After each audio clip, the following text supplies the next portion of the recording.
désarmement du Hamas et le départ du Hamas de toute forme de gouvernance à Gaza.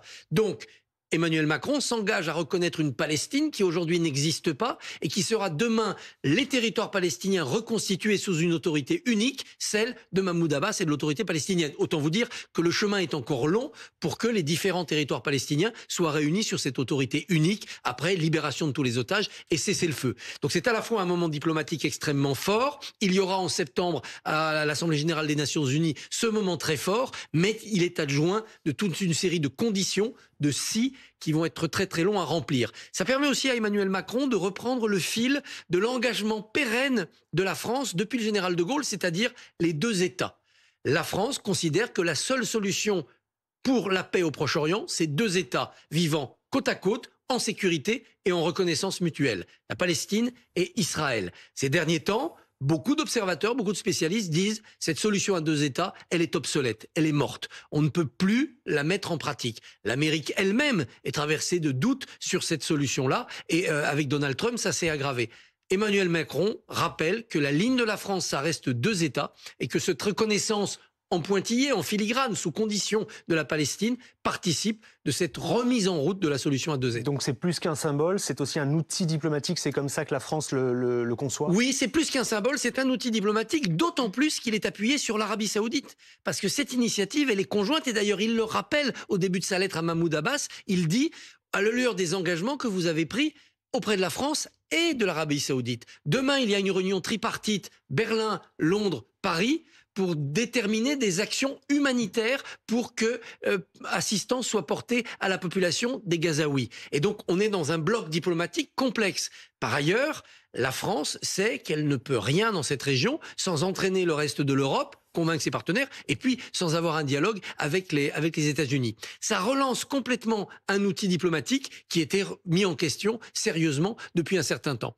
Enfin, ça permet à Emmanuel Macron, après avoir été très solidaire d'Israël le 7 octobre 2023, d'avoir marqué un certain nombre de ruptures avec Benjamin Netanyahou sur des tas d'incidents depuis le 7 octobre 2023, de ne pas laisser le monopole du dialogue ou du discours en faveur des Palestiniens à la gauche radicale dans notre pays. Qu'est-ce qui a émaillé l'actualité depuis des semaines? La flottille vers Gaza, Rima Hassan, il y a un autre bateau qui va partir. Emmanuel Macron dit, la France officielle, l'État français, parle aussi en faveur des Palestiniens, agit en faveur des Gazaouis, sans adhérer aux thèses radicales, très complaisantes envers le Hamas, que porte la gauche radicale LFI. Alors, on est en direct avec Stéphane Amar à Jérusalem, notre correspondant. Bonsoir Stéphane, l'annonce est intervenue il y a quelques minutes à peine. Je ne sais pas s'il y a déjà des réactions dans l'État hébreu, vous allez nous le dire. Mais en tout cas, c'est clairement une annonce qui va mettre en colère le gouvernement de Benyamin Netanyahou.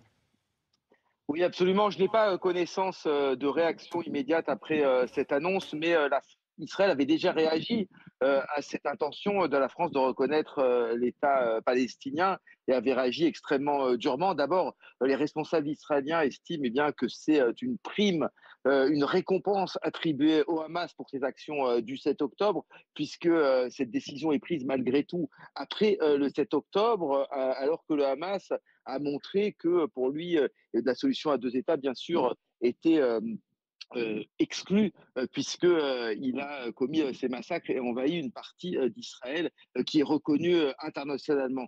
C'est le premier argument des Israéliens. Ensuite, eh bien, les Israéliens estiment qu'il n'y a pas lieu de négocier en ce moment, car le pays est en guerre contre le Hamas, qui détient toujours des otages. Et d'ailleurs, ce soir même, on a annoncé l'échec des négociations, un nouvel échec entre le Hamas et Israël. Israël estime que cette reconnaissance française ne fera que durcir les positions des Palestiniens, ne fera qu'encourager ceux qui sont les partisans du Hamas, les partisans d'une attaque pour Israël, contre Israël, car selon Israël, eh bien, en quelque sorte, la France montre que les actions militaires, les actions terroristes du Hamas ont payé, puisque la cause palestinienne progresse grâce à cela. C'est en tout cas comme ça que c'est vu d'ici. Merci Stéphane Amar. Et vous revenez vers nous évidemment dès que vous avez les premières réactions officielles côté israélien. Christophe Barbier, Emmanuel Macron avait expliqué qu'il ne voulait pas de reconnaissance unilatérale. Il souhaitait que d'autres capitales, d'autres pays le rejoignent. On peut imaginer que peut-être dans les prochaines heures, il y aura d'autres annonces de ce type. On verra si le sommet entre Berlin, Londres et Paris demain pour parler de la situation humanitaire à Gaza aboutit à quelque chose aussi dans ce sens-là. On a déjà un élément avec une déclaration de Keir Starmer, le Premier ministre britannique, qui a dit que l'initiative de demain, à but donc humanitaire, était une manière d'ouvrir la voie vers la reconnaissance de l'État palestinien. Alors le calendrier ne sera peut-être pas le même côté britannique et côté français. Il y aura peut-être plus de temps. Keir Starmer a aussi une majorité à convaincre, mais on voit bien que c'est la même voie qui est engagée. Ça prend la suite de ce qui s'était passé le 22 mai, puisque le 22 mai, l'Espagne, l'Irlande et la Norvège conjointement ont reconnu l'État palestinien indépendant. Tous les trois, après des analyses géopolitiques différentes pendant des années. Mais avec la même aspiration que ce qu'on entend aujourd'hui dans les mots d'Emmanuel Macron. C'est pas pour renforcer ni le Hamas, ni même des Palestiniens belligérants. C'est pour servir la paix. Il apparaît maintenant aux yeux d'Emmanuel Macron que pour servir la paix au Proche-Orient, il faut engager ce processus de reconnaissance de l'État palestinien. D'ailleurs, sa lettre est intéressante. C'est une lettre dactylographiée officielle de la présidence de la République. Et il a ajouté un petit mot à la main à l'adresse de Mahmoud Abbas, le président de l'autorité palestinienne. Il dit « Dans la confiance et l'engagement renouvelé pour la sécurité de tous ». Donc il veut que non seulement d'autres pays reconnaissent l'État palestinien et participent de cet effort, mais il veut aussi que côté palestinien, côté Mahmoud Abbas, vis-à-vis de la sécurité et du droit à l'existence d'Israël, un pas soit fait. Encore une fois, tout cela est appuyé aussi sur un dialogue entre la France et l'Arabie Saoudite. L'Arabie Saoudite qui, à la veille du 7 octobre, allait signer les accords d'Abraham, donc engager une coopération, un rapprochement avec Israël. Tout ça a été bloqué par le 7 octobre. Et par-dessus la reconnaissance de l'État palestinien, c'est ça l'enjeu. C'est que l'esprit des accords d'Abraham parviennent à une réconciliation globale entre le monde arabo-musulman et Israël. Et là, on aura peut-être au Proche-Orient, au Moyen-Orient, une paix solide, une paix durable pour la sécurité de tous, c'est-à-dire d'abord la sécurité d'Israël. L'argument israélien, d'une partie des Israéliens, c'est-à-dire de Netanyahou, de dire c'est une prime donnée au Hamas, elle aurait tenu si la reconnaissance de l'État palestinien avait eu lieu avant le cessez-le-feu de ce début d'année 2025. Avant, oui, il y avait eu le pogrom du Hamas, des actes terroristes, une prise d'otages et une réponse légitime, justifiée d'Israël. Depuis ce cessez-le-feu que Netanyahou a rompu pour engager les chariots de Gédéon, c'est-à-dire un blocus humanitaire et une nouvelle offensive, chariot de Gédéon, opération inefficace, cet argument ne tient plus. Aujourd'hui, la voie diplomatique choisie par la France, et qui est hasardeuse, parce que les conditions, elles sont loin d'être remplies aujourd'hui, elles ne peuvent pas être interprétées comme une récompense donnée au Hamas, puisque l'une des conditions, c'est le désarmement du Hamas, la libération des otages et le départ du Hamas de toute forme de gouvernance à Gaza. À travers la reconnaissance de l'État palestinien, Macron indique qu'il s'agit de libérer les Palestiniens du Hamas. En juin, à New York, Christophe, il y avait cette conférence organisée avec les Saoudiens précisément, où le président de la République parlait d'une dynamique. En avril, il disait dans les prochains mois, on ira. Est-ce que le président a tergiversé parce qu'il était tiraillé entre les pressions israéliennes, peut-être aussi l'hostilité américaine et l'opinion publique en France? Il y a un fait majeur qui a joué, c'est l'attaque israélienne sur l'Iran. Le bombardement sur Téhéran a été un tournant majeur dans toute la géopolitique, toute la tectonique des plaques dans cette zone. Ça prenait la suite de l'effondrement du régime syrien. Donc ce premier semestre 2025 a chamboulé l'échiquier, d'où la nécessité de reporter. Il reporte à une date très importante qui est le rendez-vous annuel à l'ONU en septembre de tout ce qui compte comme chef d'État et de gouvernement sur la planète. Donc c'est renforcé après avoir reporté. Je ne pense pas que l'opinion publique en France ait joué un grand rôle puisque la dynamique était enclenchée avant. Maintenant, Emmanuel Macron va devoir s'expliquer et argumenter vis-à-vis des Israéliens, de la communauté juive en France, des Israéliens, d'Israël et de la diaspora.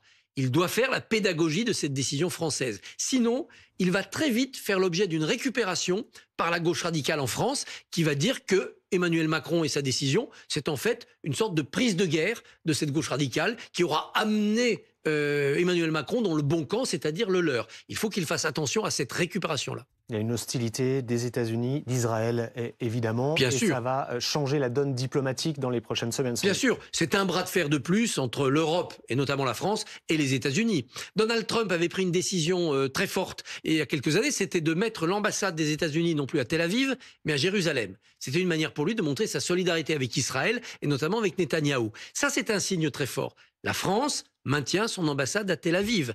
Une partie de l'échiquier politique français, notamment Éric Ciotti, a toujours été pour le transfert à Jérusalem. Donc oui, en France, il y a des pro-Netanyahou affirmés, et puis il y a une partie de la classe politique très à gauche qui est complaisante avec le Hamas. Emmanuel Macron cherche non pas à faire un et en même temps, là, mais à faire un ni-ni. On n'est ni adversaire d'Israël, ni adversaire des Palestiniens, on cherche à construire une voie pour la paix. Encore une fois, hein, il faut lire derrière l'annonce, la France reconnaîtra l'État de Palestine, la liste des marches à gravir pour arriver à cette reconnaissance. Et on ne peut reconnaître un État que s'il existe. Aujourd'hui, il n'y a plus d'État, il n'y a pas d'autorité parce que Mahmoud Abbas est une autorité fantomatique. Il faut reconstruire d'abord un territoire cohérent, un État qui tienne debout, une légitimité démocratique pour les politiques qui dirigent cet État et surtout l'unifier, c'est-à-dire en finir avec le Hamas. Et donc aujourd'hui, le principal obstacle sur la route de la paix tracé par Emmanuel Macron, c'est le Hamas. 21h43, on va revoir le message posté par le président de la République Emmanuel Macron ce soir où il annonce qu'il reconnaîtra officiellement l'État de la Palestine. Voilà, il écrit « Fidèle à son engagement historique pour une paix juste et durable au Proche-Orient, j'ai décidé que la France reconnaîtra l'État de Palestine. L'annonce officielle sera faite à l'Assemblée générale des Nations unies à New York, donc au mois prochain. L'urgence, écrit Emmanuel Macron, est aujourd'hui que cesse la guerre à Gaza et que la population civile soit secourue. » Nous sommes en ligne avec Tamar Sebok, bonsoir, consultante BFM TV Israël et correspondante en France du quotidien Yediot Aharonot. Une question, on en parlait depuis plusieurs mois, donc l'annonce n'est pas vraiment une surprise, mais ça intervient ce soir dans un contexte de guerre qui s'est intensifié. On a vu les images de famine ces derniers jours à Gaza et la situation humanitaire qui est terrifiante. Est-ce que ça peut changer le cours du conflit actuel entre les Palestiniens, le Hamas en tout cas dans la bande de Gaza et l'État hébreu? Bonsoir. Je crois qu'il est évident que la position du gouvernement israélien s'est